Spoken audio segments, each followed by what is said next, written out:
کیونکہ اس کی نظروں میں صرف ایک مزدور کا بیٹا تھا جس کو کبھی بھی خوش نہیں ہونا چاہیے تھا۔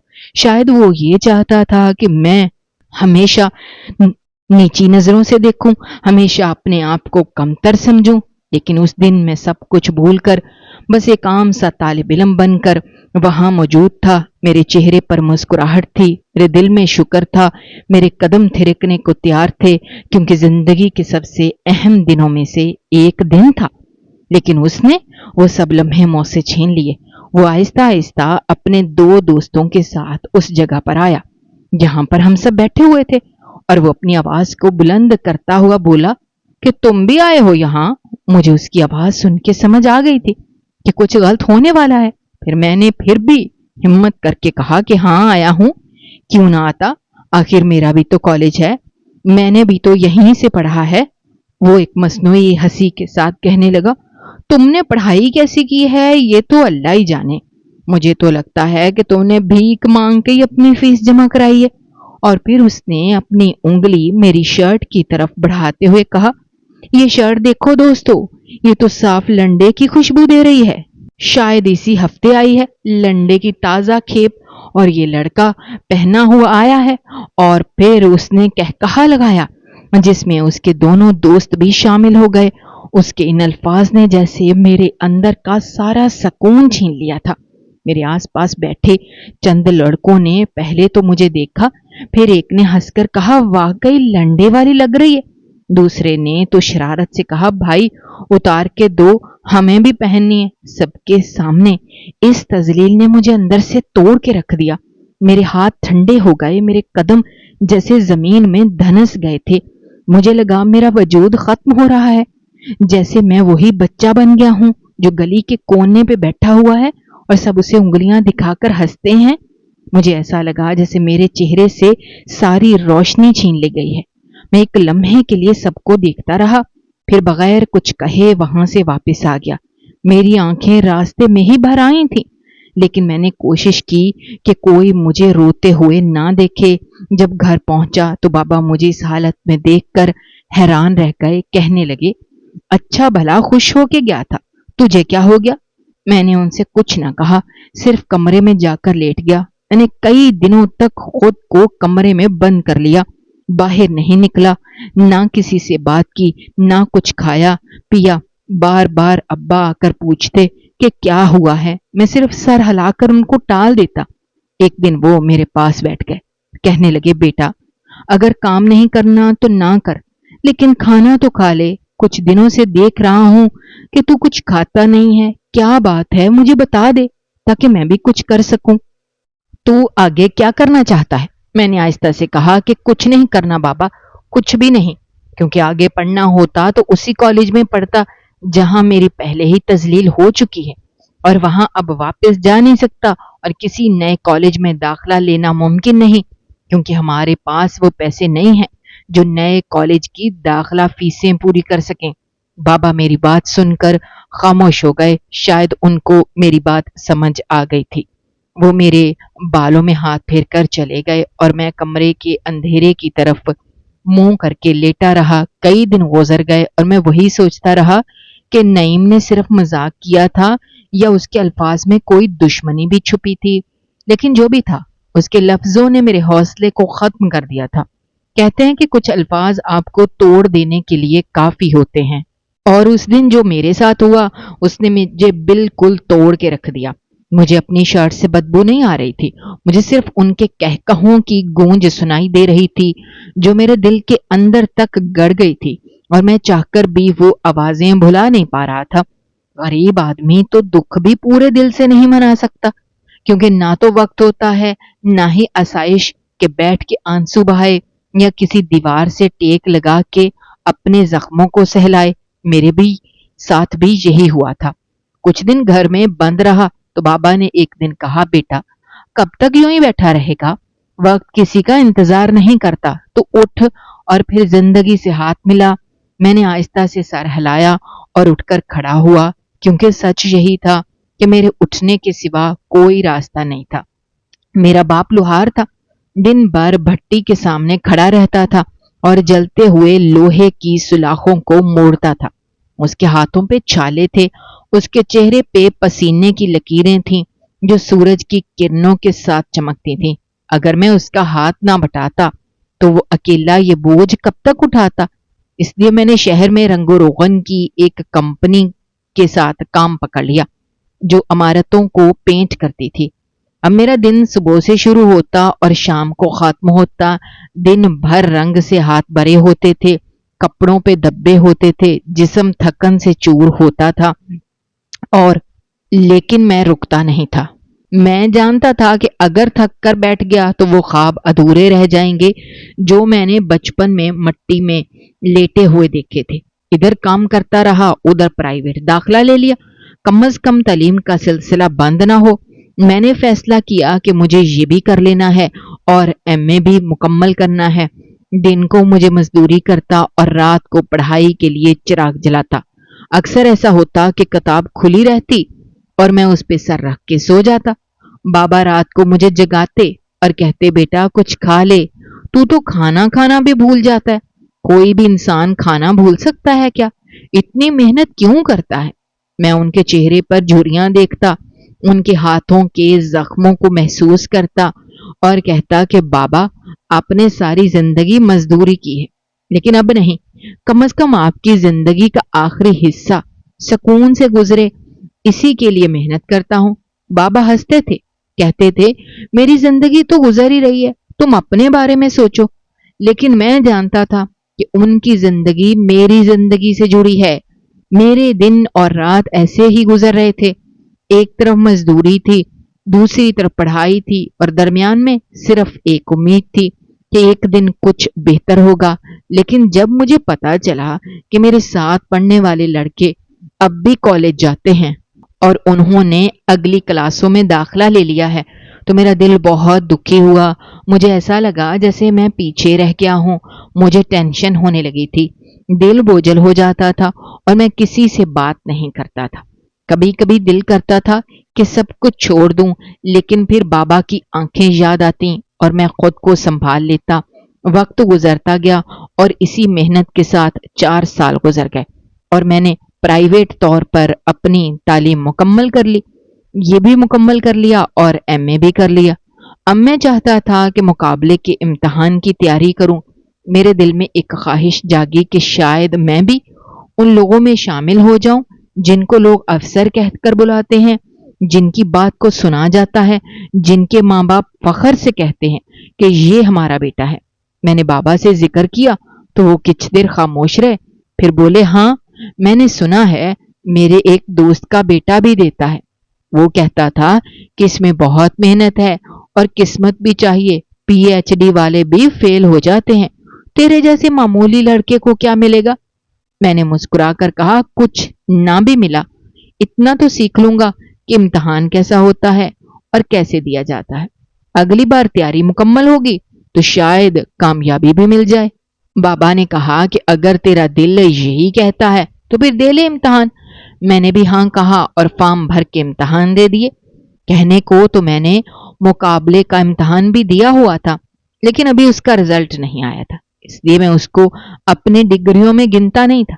اگر کوئی مجھ سے پوچھتا کہ بیٹا کتنی پڑھائی کی ہے تو میں بتاتا کہ میں نے ایم اے مکمل کر لیا ہے، جو کہ میرے محلے میں ایک بڑی کامیابی سمجھی جا رہی تھی، اور کچھ لوگ مجھے دیکھ کر رشک بھی کرتے تھے کہ ساجد نے مزدوری کے ساتھ پڑھائی بھی مکمل کی ہے۔ لیکن حقیقت یہ تھی کہ میرے پاس کوئی نوکری نہیں تھی اور میں دن رات اسی فکر میں رہتا تھا کہ آخر میں کیا بنوں گا، کیونکہ جس ملک میں رہتا تھا وہاں ڈگری سے زیادہ اہم سفارش تھی اور تعلیم سے زیادہ زور رشوت پر چلتا تھا۔ میں جب بھی کہیں نوکری کے لیے جاتا تو وہ لوگ میرا سی وی دیکھ کے پہلے مسکراتے، پھر پوچھتے تھے کہ کسی کی سفارش ہے یا کوئی جان پہچان والا ہے، اور جب میں انکار کرتا تو ان کے لہجے کی گرم جوشی سرد ہو جاتی تھی اور ان کا انداز ایسا ہوتا تھا جیسے میں وقت ضائع کر رہا ہوں۔ کچھ لوگ تو اور بھی آگے نکل گئے اور صاف صاف کہہ دیا کہ اگر نوکری چاہیے تو 50,000 دے دو، سیٹ تمہاری ہے۔ ان کی باتیں سن کے میرا دل بیٹھ جاتا تھا۔ میں سوچتا تھا کہ جس کے پاس پیسے ہی نہیں ہیں وہ کہاں سے دے گا، اور جس نے یہ پیسے جمع کرنے ہیں وہ نوکری کے بغیر کیسے کرے گا؟ بابا سے بات کرتا تو وہ صرف اتنا کہتے کہ بیٹا اس ملک میں ایم اے کر کے بھی لوگ چپڑاسی بنے ہوئے ہیں، اب تو خود ہی سوچ لے کہ تیرا کیا بنے گا۔ میں خاموش ہو جاتا تھا کیونکہ میرے پاس اس سوال کا کوئی جواب نہیں ہوتا تھا۔ لیکن پھر ایک دن میں بیٹھا ہوا سوچ رہا تھا کہ اگر سب دروازے بند ہیں تو کیا میرے پاس کوئی بھی راستہ نہیں؟ میں نے اپنی ہی پرانی مزدوری والی جگہ کو یاد کیا جہاں میں رنگ کرنے والی کمپنی کے ساتھ ٹھیکے پر کام کرتا تھا۔ میں نے سوچا کیوں نہ وہاں جا کے پوچھوں کہ شاید کچھ ہو جائے۔ جب میں وہاں پہنچا تو پتا چلا ان کو ایک نئے سپروائزر کی ضرورت ہے، اور یہ بات سن کے مجھے لگا جیسے خدا نے میرے دل کی آواز سن لی ہے۔ لیکن سپروائزر کا کام اتنا آسان بھی نہیں تھا۔ اس کا کام یہ تھا کہ اگر کمپنی نے کسی بلڈنگ کا ٹھیکہ لیا ہے تو وہ وہاں روزانہ جا کے یہ دیکھے کہ کلر والے صحیح کام کر رہے ہیں یا نہیں، کون غائب ہے اور کون دیر سے آیا ہے، کون بے دلی سے رنگ کر رہا ہے۔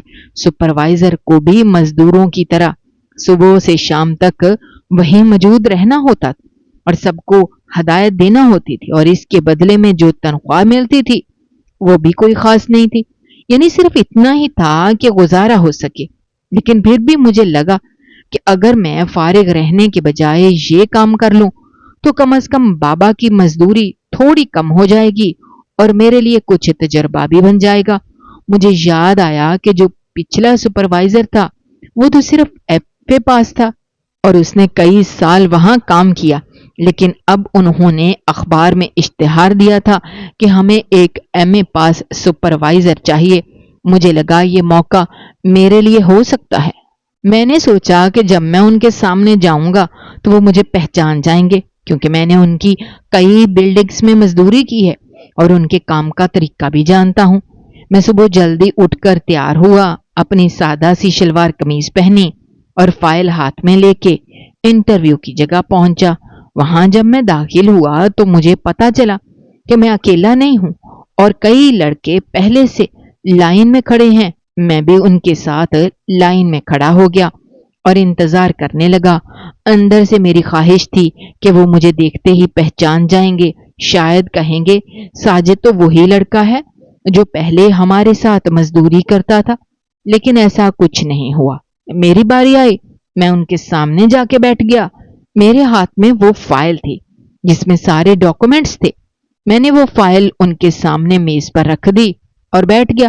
وہ فائل دیکھنے لگے اور میں دل ہی دل میں دعا کرنے لگا کہ خدا کرے انہیں میری تعلیم پسند آ جائے اور وہ مجھے یہ نوکری دے دیں۔ لیکن میرے لیے حیرت کی بات یہ تھی کہ انہوں نے فائل کو ایک طرف رکھ دیا اور آج کا اخبار کھول کے پڑھنے لگے۔ ان کے اس رویے سے میرے دل میں ایک ٹھنڈا سا احساس ہونے لگا۔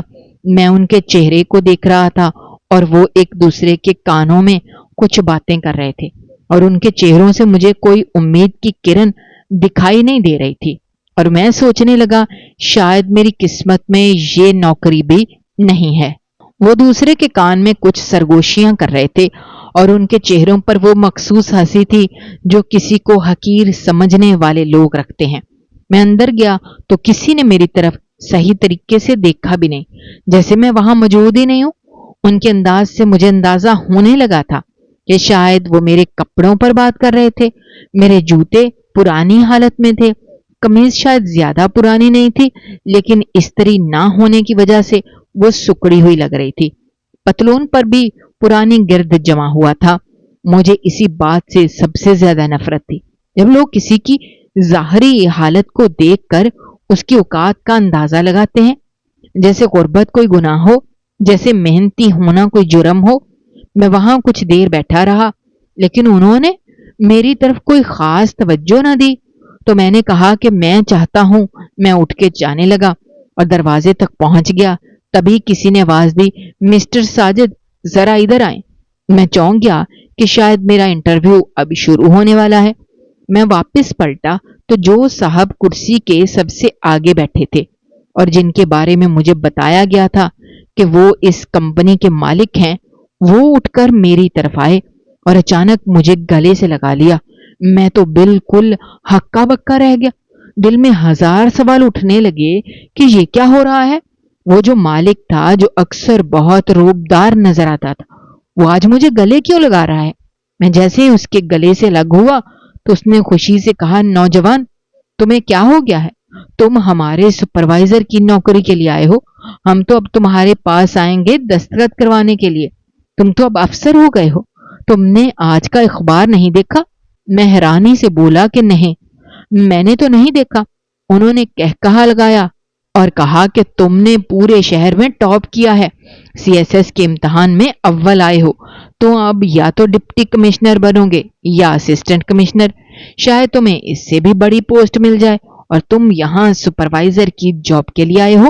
اتنے بڑے آدمی کو اتنا بے پرواہ نہیں ہونا چاہیے۔ انہوں نے میری طرف اخبار بڑھایا، میں نے جیسے اخبار پر نظر ڈالی میری آنکھیں کھل گئیں۔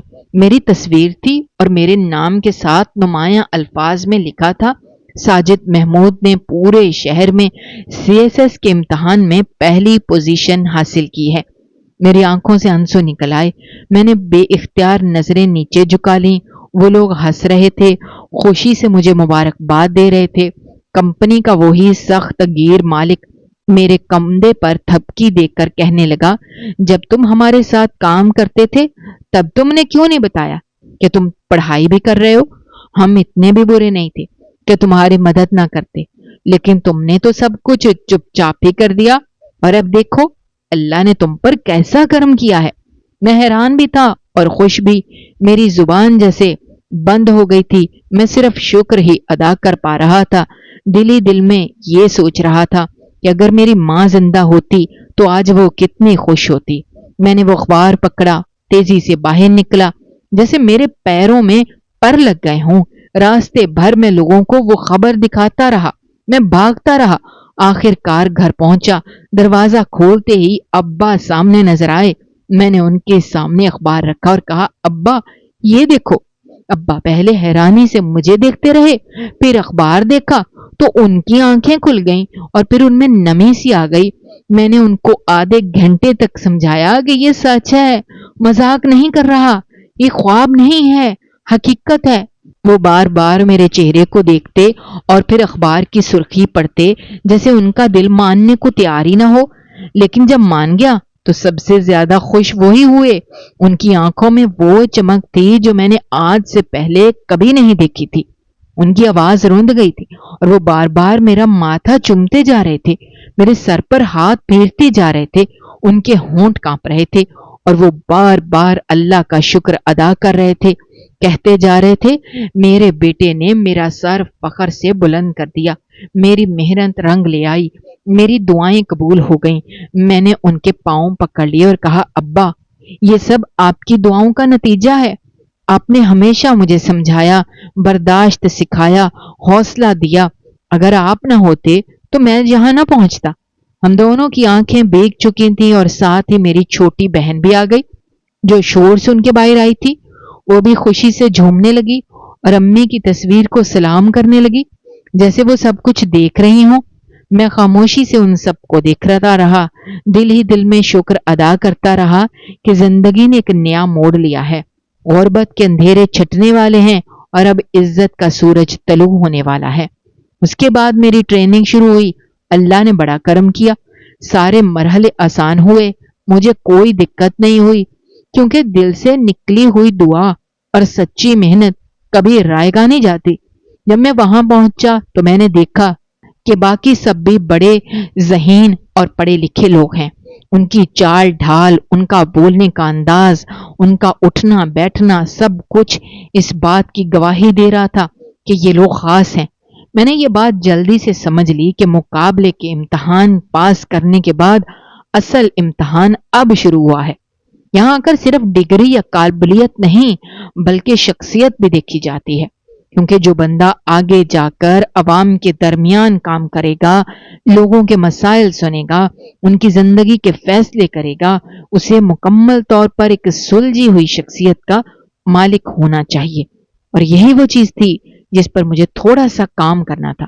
میں یہ مانتا ہوں کہ میں شکل و صورت سے برا نہیں تھا، بلکہ کافی لوگ کہتے تھے کہ میں خوبصورت ہوں، لیکن مزدوری نے میرے ہاتھ کالے کر دیے تھے۔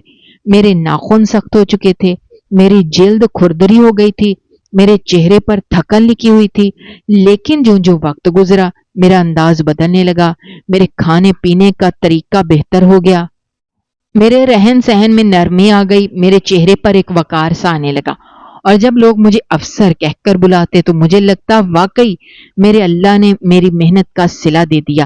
مجھے جو نیلا گھر ملا تھا وہ سرکاری تھا، اس میں ضرورت کی ہر چیز تھی۔ میں نے سب سے پہلے اپنے بابا کا کام بند کرایا، ان کو بتایا کہ اب تم نے صرف آرام کرنا ہے، تمہاری ذمہ داری ختم ہو گئی، تم نے اپنا فرض پورا کر دیا، اب تم صرف میرے ساتھ رہو گے۔ میں ان کو لے کر سرکاری گھر گیا، ان کا الگ کمرہ بنایا، ان کو الگ بیڈ تھا، اے سی لگا ہوا تھا، اور ان کے آرام کے لیے ایک نوکر رکھا تھا جو صرف ان کے کام کے لیے تھا، جو ان کے پاؤں دبائے، جو ان کے لیے وقت پر چائے بنائے، کھانا تیار کرے، ان کی دوائیوں کا خیال رکھے، اور ان کو صرف ایک بات کہے کہ ابا جی آپ بس دعائیں دیں۔ ان کا چہرہ وہ چمک رہا تھا جو کبھی میں نے بچپن میں دیکھا تھا جب انہوں نے مجھے پہلی بار اسکول کا یونیفارم دلایا تھا۔ وہ مسکراہٹ جو انہوں نے برسوں پہلے کہیں چھوڑ دی تھی وہ اب واپس آ گئی تھی۔ ان کی آنکھوں میں وہ روشنی واپس آ گئی تھی جو غربت نے چھین لی تھی، اور میرے لیے یہی سب سے بڑی کامیابی تھی۔ میرے پاس اب ایک سرکاری گاڑی تھی جس پر نیلی بتی جلتی تھی، ڈرائیور مجھے ہر جگہ لے کر جاتا تھا، ایک نوکر تھا جو میرے کپڑے سنبھالتا تھا، کھانے کا خیال رکھتا تھا، اور 2 گارڈز تھے جو ہر وقت میرے ساتھ رہتے تھے۔ مجھے معلوم تھا کہ یہ سب چیزیں عارضی ہیں اور یہ سب اللہ کی طرف سے ہے، اسی لیے میں ان سب چیزوں کو فخر کے طور پر نہیں بلکہ شکر کے طور پر اپناتا تھا۔ میرا کام تھوڑا مشکل تھا کیونکہ مجھے روزانہ درجنوں فائلیں دیکھنی ہوتی تھیں، لوگوں کے مسائل سننے ہوتے تھے، ہر فائل پر دستخط کرنے سے پہلے اس کے ہر پہلو کو سمجھنا ہوتا تھا، کیونکہ ایک فیصلہ کئی زندگیوں کو متاثر کر سکتا ہے۔ اس لیے میں اپنی پوری دیانتداری سے کام کرتا تھا، اور جب مجھے تھکن محسوس ہوتی تو میں بابا کے کمرے میں جا کر بیٹھ جاتا، ان کے چہرے کی رونق دیکھ کر مجھے تازگی ملتی۔ اور پھر ایک دن ایسا آیا کہ وہ پینٹ کمپنی کا جو کبھی میرا مالک تھا اور جس کے ساتھ میں مزدوری کرتا تھا، اس نے مجھے اپنے گھر دعوت پر بلایا۔ مجھے حیرانی ہوئی کیونکہ میں نے سوچا کہ شاید وہ بس پرانا تعلق یاد کر کے بلایا ہے، لیکن جب میں گیا تو اس نے میری بڑی عزت کی، میرے لیے خاص کھانے تیار کیے، میری خوشبوؤں سے مہکتی ہوئی آمد کا استقبال کیا، اور پھر ایک بات کہی جو میں سوچ بھی نہیں سکتا تھا۔ اس نے کہا ساجد بیٹا، میں چاہتا ہوں تم میرے داماد بنو، میری بیٹی کا رشتہ تمہارے لیے ہے۔ مجھے یہ بات سن کر بہت حیرت ہوئی کیونکہ کبھی کوئی مالک اپنے پرانے مزدور کو یہ درجہ نہیں دیتا، لیکن میں نے اس کی بات کو عزت دی۔ میں نے کہا کہ اگر آپ کو میری ذات پر اعتبار ہے تو میں انکار نہیں کرتا۔ میں نے بغیر لڑکی کو دیکھے ہی ہاں کر دی، اور جب کچھ دن بعد رشتہ طے ہوا میں نے اپنی منگیتر کو دیکھا تو وہ واقعی بہت خوبصورت اور سلجھی ہوئی لڑکی تھی۔ اس نے میری زندگی کو مزید آسان بنا دیا۔ میں نے محسوس کیا کہ اللہ تعالیٰ جب دیتا ہے تو بے حساب دیتا ہے، وہ صرف رزق ہی نہیں دیتا بلکہ عزت دیتا ہے، سکون دیتا ہے، اور اچھے لوگ بھی دیتا ہے۔ پھر ایک دن میں اپنے دفتر میں بیٹھا تھا اپنے روزمرہ کے کاموں میں مصروف کہ اچانک مجھے اطلاع دی گئی کہ کوئی نعیم نامی شخص آپ سے ملنے آیا ہے۔ پہلے تو میں نے سوچا کہ یہ کون ہو سکتا ہے، لیکن جب وہ میرے کمرے میں داخل ہوا تو میں چونک گیا۔ یہ تو وہی نعیم تھا جو کبھی میرا کزن تھا اور جس نے میرے ساتھ بہت برا کیا تھا، وہ جس نے سب کے سامنے میرا مذاق بنایا تھا، میری تذلیل کی تھی، وہ آج میرے سامنے عاجزی سے کھڑا تھا۔ اس کے چہرے پر پریشانی صاف دکھائی دے رہی تھی۔ وہ کہنے لگا یار ساجد مجھے معاف کر دو، مجھے ایک بڑی پریشانی لاحق ہے۔ میں نے کچھ لوگوں کے ساتھ کاروبار کیا اور وہ میرے ساتھ دھوکا کر گئے، اب میں قرض میں ڈوبا جا رہا ہوں۔ اگر تم نے میری مدد نہ کی تو شاید میں اپنی زندگی کو ختم کر لوں گا۔ یہ سن کر میرے دل میں ایک لمحے کے لیے غصہ آیا کہ یہ وہی شخص ہے جو مجھے لنڈے کے کپڑوں کی بدبو کا تانا دیتا تھا، لیکن اگلے لمحے میں نے سوچا اللہ نے مجھے اتنا بلند کر دیا ہے کہ اب مجھے ایسے چھوٹے دل نہیں رکھنا چاہیے۔ وہ مجھ سے معافی مانگ رہا تھا اور مدد مانگ رہا تھا، اگر اس کا مسئلہ قانونی ہے اور میں مدد کر سکتا ہوں تو کیوں نہ کروں۔ اس نے مجھے بتایا کہ اس کی پارٹی کے ساتھ کچھ قانونی پیچیدگیاں ہیں جن کو حل کرنا ضروری ہے، ورنہ وہ برباد ہو جائے گا۔ میں نے اس سے وعدہ کیا کہ تم فکر نہ کرو، اگر تم سچ کہہ رہے ہو تو تمہارا کیس قانونی ہے تو تمہارا کام ہو جائے گا۔ پھر میں نے اس کا کیس خود دیکھا اور جو ممکن ہو سکا وہ کیا اور اس کا مسئلہ حل ہو گیا۔ وہ مجھ سے بار بار شکریہ ادا کرتا رہا، کہنے لگا ساجد تم نے تو ہمارے خاندان کا نام روشن کر دیا، تم نے وہ کر دکھایا جو ہم سب نہ کر سکے، تم نے یہ کر کے بھی ہمیں معاف کیا جنہوں نے تمہیں برا کہا تھا۔ میں نے اس سے کہا نعیم، انسان کو وہ وقت یاد رکھنا چاہیے جب اس کے پاس کچھ نہیں تھا تاکہ وہ کبھی غرور نہ کرے۔ میں نے کہا میرے ساتھ جو کچھ ہوا وہ مجھے مزید مضبوط کرنے کے لیے ہوا اور اللہ نے مجھے وہ سب کچھ دے دیا جس کا کبھی تصور بھی نہیں کیا تھا۔ اور اب میرا فرض ہے کہ میں لوگوں کی مدد کروں، ان کے مسائل سنوں اور جو کچھ میں کر سکتا ہوں وہ کروں، اور یہی وہ راستہ ہے جس پر چل کر انسان کا دل سکون پاتا ہے۔ اس کے بعد نعیم چلا گیا، لیکن میں دیر تک سوچتا رہا کہ زندگی کا سفر کیسے بدلتا ہے۔ کبھی ہم ایک ہی چھت کے نیچے رہتے تھے اور آج حالات نے کیا منظر دکھا دیا، لیکن اس میں سارا کمال اللہ کا ہے اور محنت کا ہے، اور میں خوش تھا کہ آج میں کسی کا سہارا بن سکا، کسی کے کام آ سکا، اور میرے بابا کا وہ خواب جو انہوں نے میرے بچپن میں دیکھا تھا وہ اب حقیقت بن چکا تھا، اور میں خود کو کامیاب انسان سمجھتا تھا کیونکہ میرے پاس عزت تھی، سکون تھا، خاندان کی خوشی تھی، اور وہ سب کچھ تھا جس کے لیے میں نے برسوں محنت کی تھی۔ یہی میری زندگی تھی اور میں اس زندگی میں بہت خوش تھا۔ ناظرین، ہماری آج کی یہ کہانی آپ کو کیسی لگی؟ کمنٹ باکس میں اپنی رائے کا اظہار کرنا مت بھولیے گا، اور اگر آپ ہمارے چینل پر نئے ہیں تو چینل کو سبسکرائب کرنا بھی مت بھولیے گا۔ شکریہ، اللہ حافظ۔